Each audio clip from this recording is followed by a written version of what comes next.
Em 1984, o mundo ganhou um dos personagens mais icônicos do terror no cinema, Freddy Krueger, no clássico A Hora do Pesadelo. Exatos 26 anos depois, após várias sequências complicadas do filme, o remake de A Hora do Pesadelo chegou com tudo. Por isso hoje temos duas versões de um mesmo Freddy Krueger. Mas se colocarmos para se chocarem, qual dos dois será que é o melhor? Qual será que é o Freddy Krueger mais perigoso? E é com grande prazer que para resolvermos isso eu trago aqui o nosso amado choque de clássicos, o remake versus o original de A Hora do Pesadelo. E caso você não tenha assistido os filmes, fica tranquilo, tá? Você vai gostar do vídeo mesmo assim. Porque eu vou aqui colocar tintim por tintim das duas produções. E no final, você vai até querer conferir, viu? Com certeza absoluta. Fica tranquilo. Então já deixa o like pra gente, se não for inscrito, se inscreve e ativa o sininho. Assim, sempre que sair vídeo novo, você vai ser notificado. Feito isso, bora pro choque de clássicos de A Hora do Pesadelo. Quesito 1.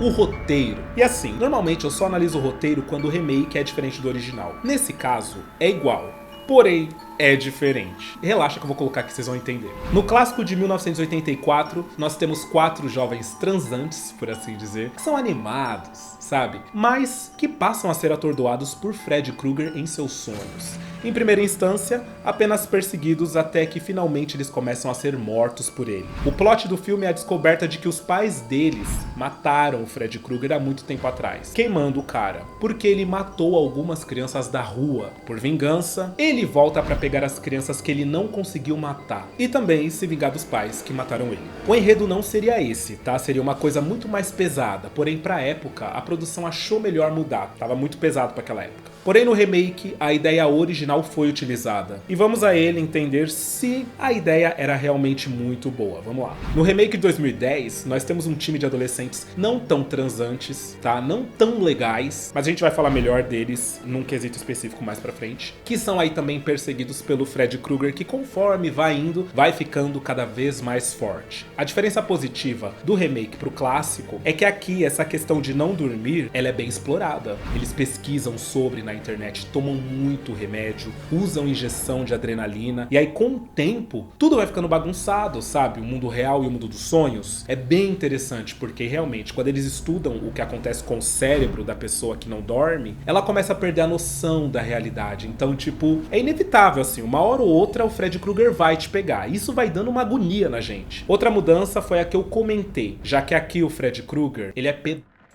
E foi por isso que ele foi caçado e morto. E volta para atormentar todas as crianças que ele molestava. Porque enquanto no clássico ele atormenta só esses 4 centrais, aqui ele realmente demonstra que tá aparecendo em vários outros lugares. Tanto que tem um momento que mostra um dos garotos que também estava sonhando com ele lá numa outra cidade, postando vídeo na internet. Então quer dizer, ele não tá só ali em Elm Street. Ele tá em todos os lugares, artesanando todo mundo que já foi aluno da escola e que ele molestou. Porque ele quer se vingar dos pais, ele quer se vingar de ter sido morto. Louco, né, gente? Freddy Krueger é louco. E a mudança foi positiva? De certa forma foi. Deu mais profundidade pro personagem, do vilão no caso. Então, tirando a personalidade dos adolescentes e algumas sequências, o remake vence no quesito roteiro, viu? A alteração, ela foi de fato muito positiva. Deu um babado na gente, sabe? Quesito número 2, a atmosfera, o climão do filme. Qual dos dois passa mais terror? De antemão, eu já vou dizer que os dois conseguiram, tá? Mas vamos lá. No clássico de 84, eu normalmente trago esse aspecto. A película do filme já deixa tudo mais assustador, porque tudo produzido nos anos 70 e 80 tem essa vibes. Mas A Hora do Pesadelo em especial faz um ótimo trabalho, principalmente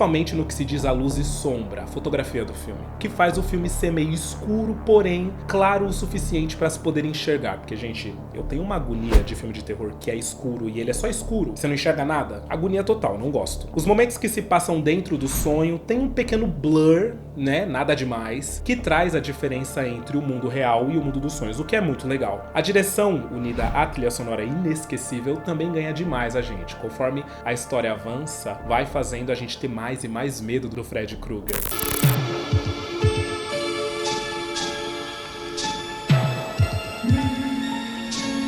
Destaque especial para a cena em que a Ness Thompson se queima lá na casa de máquinas do Freddy Krueger para acordar, e que a direção deixou tudo, absolutamente tudo muito assustador. Aquela sequência toda ela é muito boa. Já o remake de 2010 conseguiu fazer um ótimo trabalho também quanto à ambientação. A fotografia, a luz e sombra e tudo e tals. O momento que se passa dentro dos sonhos, ao invés de um blur, tem na verdade uma tonalidade verde azulada, para diferenciar do mundo real, que tem cores quentes. E é algo que eu acho que todo filme de terror deveria apostar um pouco mais, sabe? Tem um choque de clássicos aqui que eu falo sobre Carrie a Estranha, e eu falo sobre o fato de lá nos anos 70, quando foi produzida a primeira Carrie, eles não tinham muito acesso à paleta de cores, sabe? A mudar a paleta de cor do filme. Mas hoje a gente tem, então eu acho muito triste quando um filme se propõe a fazer um remake e ele usa a paleta de cores de filme adolescente, sabe? Tipo de filmes normais. Não, mano. Tem que usar e abusar das cores, luz e sombra, etc. Eu acho que é um ganho muito grande que a gente tem hoje em dia. O ritmo do filme em si, do remake, ele parece um pouco mais lento quando comparado ao primeiro filme. Mas a direção ajudou a passar a sensação de que quanto mais tempo eles passavam sem dormir, mais a nossa sensação de que as coisas estão ficando esquisitas.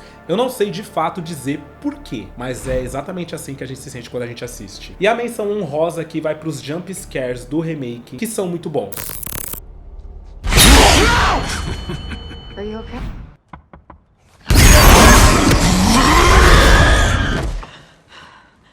Eu normalmente também não curto muito quando o filme ele se apoia em jump scare pra dizer tipo, isso é um filme de terror, ele é muito assustador. Não gosto. Mas aqui eles são bem colocados, sabe? Eu gosto muito. Mas e aí, no final das contas, nesse quesito quem leva? E bora de mais um pro remake, gente, porque de fato, assistindo aos dois, o remake conseguiu fazer a gente sentir aquele medinho em vários momentos do filme. Mais momentos do que o clássico em si. Então é ponto pro remake.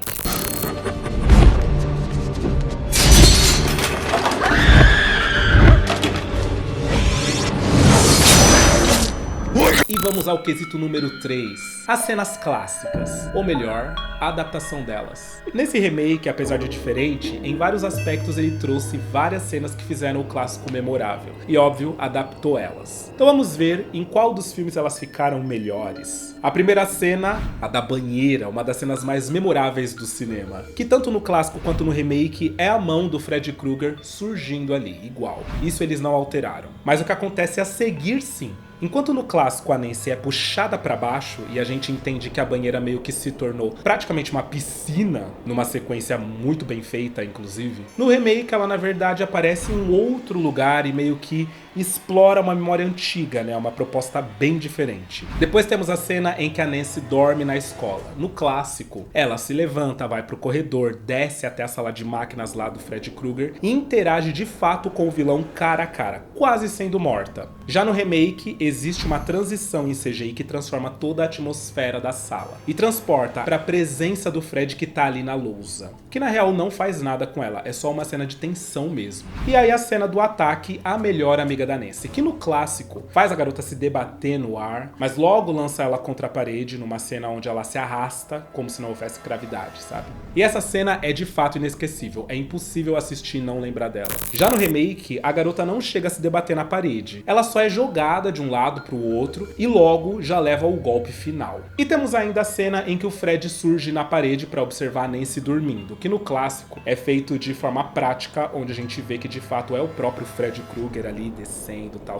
empurrando aquela parede, aquele tecido. Já no remake foi CGI total, numa cena mais elaborada, né? Ele desce meio que flutuando, ele se movimenta de uma forma mais fluida pela parede, né? É bem diferente, a proposta é bem diferente. E por último, a cena final, que aí sim rolou de fato uma mudança drástica. Enquanto no clássico a mãe da Final Girl é puxada pela janela numa cena questionável, já que envelheceu bem mal essa cena, a gente claramente vê que é um bonecão ali sendo puxado. No remake rolou todo um CGI onde o Freddy Krueger surge do espelho, puxa a mãe da Final Girl, que é levada pra dentro dele, aí fica só um sanguinho assim e uma gritaria. E tipo, bom, eu gostei, eu gosto das duas ideias. A primeira ideia, ela é muito boa, só que ela é mal executada, né? A segunda teve o auxílio do CGI, então meio que quase que não vale, né? Vale, mas não vale. A ideia é boa. Mas no final, pra mim, eu vou falar pra vocês, é ponto pro original, viu? Apesar do bonecão que a gente acabou de falar, todas as outras cenas do original, elas são muito melhor dirigidas. Apesar do pouco orçamento que tinha o filme, eles fizeram um ótimo trabalho de direção, assim. Tudo que rodeia a cena, a maneira que a gente assiste, a maneira que a gente consome essas cenas acontecendo, é de fato muito memorável. E marcaram bem o filme.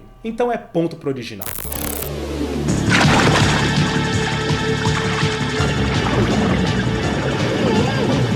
Quesito número 4, os adolescentes e a Final Girl. Parte importante, né, já que a gente tem que no mínimo se importar com eles pro filme fazer sentido. No clássico de 84, nós temos de fato 4 adolescentes carismáticos. Eles são totalmente estereotipados, tá? A Final Girl boa moça, a melhor amiga safadinha, o namorado da safadinha e o namorado da Final Girl, que quer ser safadinho, mas não rola, que é o Johnny Depp. Eles são completamente normais e a identificação rola rapidinho, porque eles são muito adolescentes, assim, tipo, na pegada, sabe? O lance dos pais ficarem bravos por saberem que a Nancy dormiu fora de casa e depois levar ela pra fazer teste do sono, pra saber o que tá rolando, isso tudo faz a gente ir se envolvendo com os personagens. Sem dizer que a Final Girl aqui, ela é braba, viu, gente? Ela peita real o Freddy Krueger. Coloca um despertador, confia e dorme pra puxar o Freddy Krueger pro mundo real. Sozinha, ela com ela mesma e seja o que Deus quiser. É muito bom ver o quanto ela simplesmente se dá conta de que ou ela faz isso ou ela vai morrer mesmo. Já que uma hora ou outra, ela vai ter que dormir. É muito bom, é muito legal.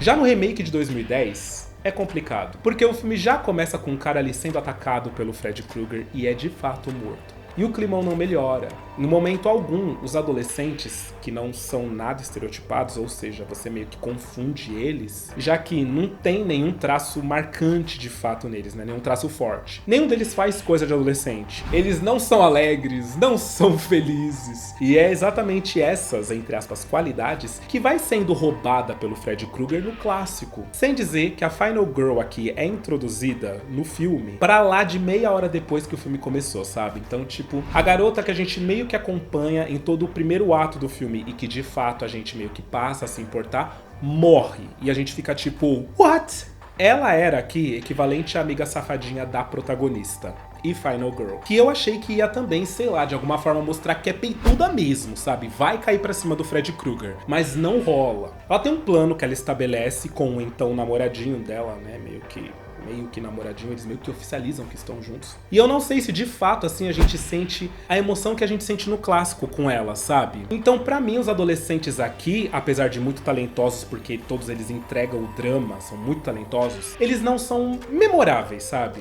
E eu acho, tá? Que a culpa foi do diretor. Eu acho que o diretor, ele cagou na direção de fazer a gente se importar com esses adolescentes. E o roteirista também cagou um pouco na cabeça deles. Então foi meio ruim, Por isso é inevitável, gente. É ponto pro clássico. Os jovens do clássico são muito mais legais. É babado. E o último quesito, obviamente, vocês já sabem qual é. Freddy Krueger. Vamos ver qual é o mais assustador. Que bora. No clássico de 1984, Robert Englund nos entregou um Freddy Krueger que foi na contramão de todos os principais vilões de filmes slasher da época, Michael Myers e Jason Voorhees. Na contramão porque ele é bem-humorado e ele meio que tira sarro das suas vítimas, ele zoa todas elas antes de atacá-las. O que no primeiro filme tornou ele de fato muito sádico e muito enlouquecido. E era o que amedrontava a gente, sabe? Ver ele alegre, fazendo aquelas coisas sádicas e terríveis. Porém, foi exatamente esse traço que nos filmes que se seguiram cagaram no Freddy Krueger, tá? Ele se perdeu e virou um meme ambulante. Nem existia na época esse termo meme, mas ele se tornou um meme ambulante. As sequências foram deploráveis, muito ruins mesmo. Mas no primeiro, no clássico, que é o que importa aqui pra gente, o primeiro filme, funcionou demais. E tornou o vilão icônico até hoje. É o mais diferentão, é o Freddy Krueger. Já no remake, Jack Early deu uma roupagem totalmente diferente da do clássico. Aqui ele é muito mais sombrio, muito poucos amigos. A voz dele tem um tratamento pra deixar ela grave e arranhada. E que torna ele não um homem louco, sádico,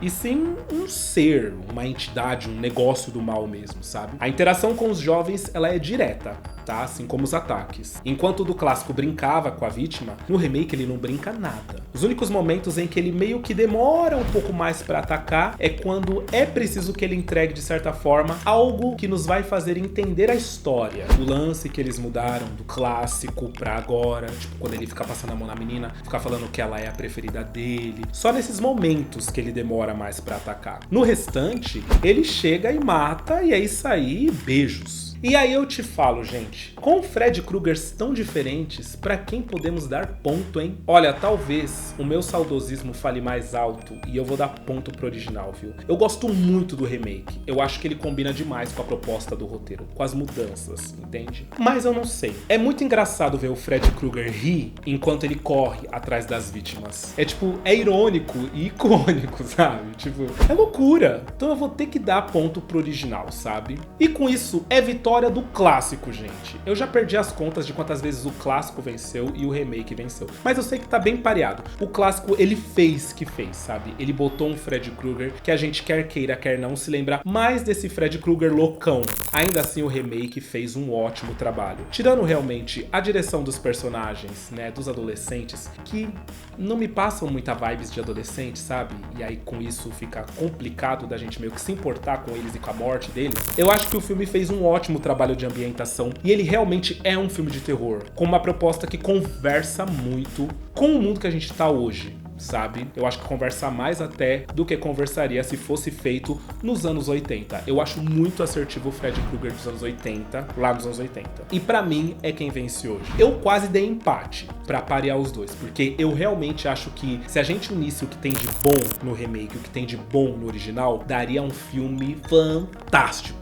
Porque é isso, o que tem em um falta no outro, o que tem no outro falta em um. Mas vai fazer o quê, né? Comenta aí que eu quero saber o que você achou. Mas se você for brabo mesmo, se você for brabo, você se torna membro do canal. Olha aí, nós temos membros, vou deixar o nome deles aqui. São esses que estão aqui, estão dentro do meu coração, porque eu fico muito feliz por cada um que se torna membro. E é isso, quer que o teu nome apareça aqui, quer que eu realmente veja que você tá participando do canal, quer ter preferência nos comentários, na hora que vocês comentarem no vídeo, pra que eu veja exatamente o seu comentário e responda a você, interage e tal, torne-se membro, que é nóis, gente. Sem dizer que eu vou ficar muito feliz. E é isso. Vou recomendar videozinhos aqui dos lados, ó. Pode clicar, vem se divertir que tá muito bom. Eu espero que vocês tenham gostado do vídeo de hoje. Um beijo e até o próximo vídeo.